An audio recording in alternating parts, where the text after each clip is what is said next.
بسم اللہ الرحمن الرحیم۔ السلام علیکم۔ روزانہ واقعات سننے کے لیے اس چینل کو سبسکرائب کریں۔ 8 ہجری میں جب حضرت محمد صلی اللہ علیہ وسلم نے تطہیر کعبہ کے لیے مکہ پر فوج کشی کا ارادہ فرمایا تو اس مہم کو لوگوں سے مخفی رکھنے کا اہتمام کیا گیا، مگر مکہ میں آپ کی آمد کی خبر پہلے ہی پہنچ چکی تھی۔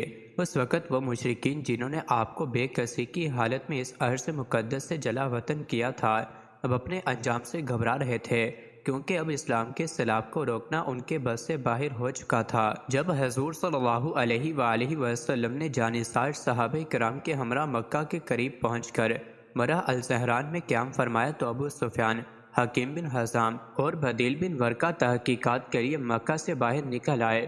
انہوں نے جب رات کی تاریکی میں لشکر محمدی کو دیکھا تو ہکا بکا رہ گئے اور ان کی جان پر بن آئی، کیونکہ وہ مسلمانوں سے اس قدر بڑے لشکر کی توقع نہیں رکھتے تھے۔ انہیں یقین ہو چکا تھا کہ اب قریش کو تباہی سے کوئی نہیں بچا سکتا۔ اتفاق سے جب یہ لوگ باتیں کر رہے تھے تو حضرت عباس رضی اللہ عنہ وہاں سے گزر رہے تھے۔ انہوں نے جب ابو سفیان کی آواز سنی تو انہیں پکارا۔ ابو سفیان نے بھی آواز پہچان لی اور کہا، آپ ابو الفضل ہیں؟ حضرت عباس نے کہا، ہاں میں ہوں۔ ابو سفیان بولے، میرے ماں باپ آپ پر فدا ہوں، آپ یہاں کہاں؟ فرمایا، رسول اللہ صلی اللہ علیہ وآلہ وسلم اور مسلمان آ گئے ہیں۔ ابو سفیان ہاری ہوئی آواز میں کہا، اب ہم کیا کریں؟ آپ ہی کوئی تدبیر بتائیں۔ حضرت عباس نے ابو سفیان کے ساتھیوں کو واپس لٹا دیا اور انہیں عفو تقصیر کے لیے اپنے ساتھ سوار کر کے رسول اللہ صلی اللہ علیہ وسلم کی خدمت میں لے چلے۔ حضرت عباس رضی اللہ عنہ نے ابو سفیان کو ساتھ تو لے لیا، مگر وہ تو اشتہاری مجرم تھے اور تمام مسلمان ان سے خار کھاتے تھے، اس لیے تو وہ ابو سفیان کو چھپا کر لے جا رہے تھے، مگر جہاں کہیں روشنی کی کثرت ہوتی وہ راز فاش کر دیتی کہ حضرت عباس رضی اللہ عنہ کے ساتھ کوئی ہے۔ لوگ آپ سے سوال پوچھتے کہ یہ کون ہے جو آپ کے ساتھ سوار ہے؟ جب آپ خاموش رہتے تو لوگ بھی رسول اللہ صلی اللہ علیہ وسلم کا اونٹ دیکھ کر اور حضرت عباس کو دیکھ کر خاموش ہو جاتے۔ چنانچہ آپ ابو سفیان کو لیے یوں ہی آگے بڑھتے رہے، لیکن جیسے ہی آپ حضرت عمر فاروق رضی اللہ عنہ کے سامنے سے گزرے تو انہوں نے فوراً ابو سفیان کو پہچان لیا اور جوش غضب میں بےتاب ہو کر چلائے، او دشمن خدا! خدا کا شکر ہے کہ اس نے بلا کسی عہد و پیما اور ذمہ داری کے ہمیں تجھ پر قابو دے دیا ہے۔ حضرت عمر رضی اللہ عنہ نے جس خیز و غضب میں اسے پکارا تھا، آپ کا ارادہ واضح تھا، مگر آپ حضرت عباس کو ساتھ دیکھ کر خاموش ہو گئے اور سیدھا رسول اللہ صلی اللہ علیہ وآلہ وسلم کے پاس تشریف لے گئے۔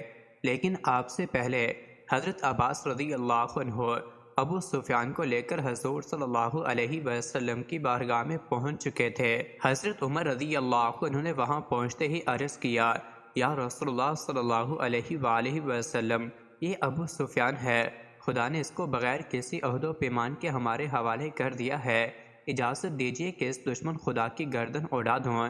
حضرت عباس نے فوراً عرض کیا، یا نبی اللہ، میں نے ان کو امان دے دی ہے۔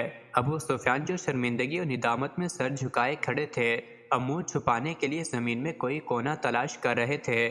حضرت عمر رضی اللہ عنہ کا غیظ و غضب دیکھ کر آپ کو یقین ہو چلا تھا کہ وہ صرف حضور نبی کریم صلی اللہ علیہ وسلم کے ایک اشارے کے انتظار میں ہیں۔ ادھر پیغمبر خدا کا حکم ہوا تو میری گردن میرے جسم سے الگ کر دی جائے گی۔ اسی بیچارگی و بے بسی کے عالم میں آپ سر پکڑ کر بیٹھ گئے۔ حضرت عمر رضی اللہ عنہ کے برابر اصرار پر حضرت عباس رضی اللہ عنہ نے فرمایا، عمر، اگر تمہارے قبیلے کا کوئی شخص ہوتا تو تم اس کو قتل کرنے کے لیے ہرگز اتنا اصرار نہ کرتے، لیکن تم کو بنی عبد مناف کی کیا پرواہ؟ حضرت عمر فاروق نے جواباً فرمایا، خدا کی قسم، مجھے آپ کے اسلام قبول کرنے کی اتنی خوشی تھی کہ اتنی خوشی اپنے والد خطاب کے اسلام لانے سے نہ ہوتی۔ رسول اللہ صلی اللہ علیہ وسلم جو تب سے خاموش تھے گویا ہوئے اور حضرت عباس کو حکم فرمایا، اس وقت ابو سفیان کو لے جائیں اور انہیں اپنے پاس سلائیں، اس کا فیصلہ صبح کیا جائے گا۔ چنانچہ حضرت عباس ابو سفیان کو ساتھ لے گئے اور رات بھر اپنے پاس رکھا۔ اگلے دن صبح حسب حکم ابو سفیان کو ساتھ لیا اور حضور صلی اللہ علیہ وسلم کی بارگاہ میں پیش ہو گئے۔ حضور صلی اللہ علیہ وآلہ وسلم نے ابو سفیان کی طرف دیکھا اور فرمایا، ابو سفیان، افسوس کا مقام ہے کہ اب بھی وقت نہیں آیا کہ خدا کی وحدانیت کا اقرار کرو۔ ابو سفیان نے عرض کیا، میرے ماں باپ آپ پر فدا ہوں، آپ کتنے بڑے شریف اور کتنے بڑے صلح رحم کرنے والے ہیں۔ خدا کی قسم اگر خدا کے سوا کوئی اور معبود ہوتا تو آج میرے کام آتا۔ حضور صلی اللہ علیہ وسلم نے فرمایا، ابو سفیان تمہاری حالت قابل افسوس ہے کہ اب بھی وہ وقت نہیں آیا کہ تم مجھے خدا کا رسول مانو۔ ابو سفیان کے جن پر جاہلی حمیت اور قومی عصبیت اب بھی اعتراف رسالت کی راہ میں حائل تھی، کہنے لگے، میرے ماں باپ آپ پر فدا ہوں، آپ کس قدر حلیم، کس قدر شریف اور کس قدر صلح رحمی کرنے والے ہیں۔ خدا کی قسم ابھی تک مجھ کو اس میں شک ہے۔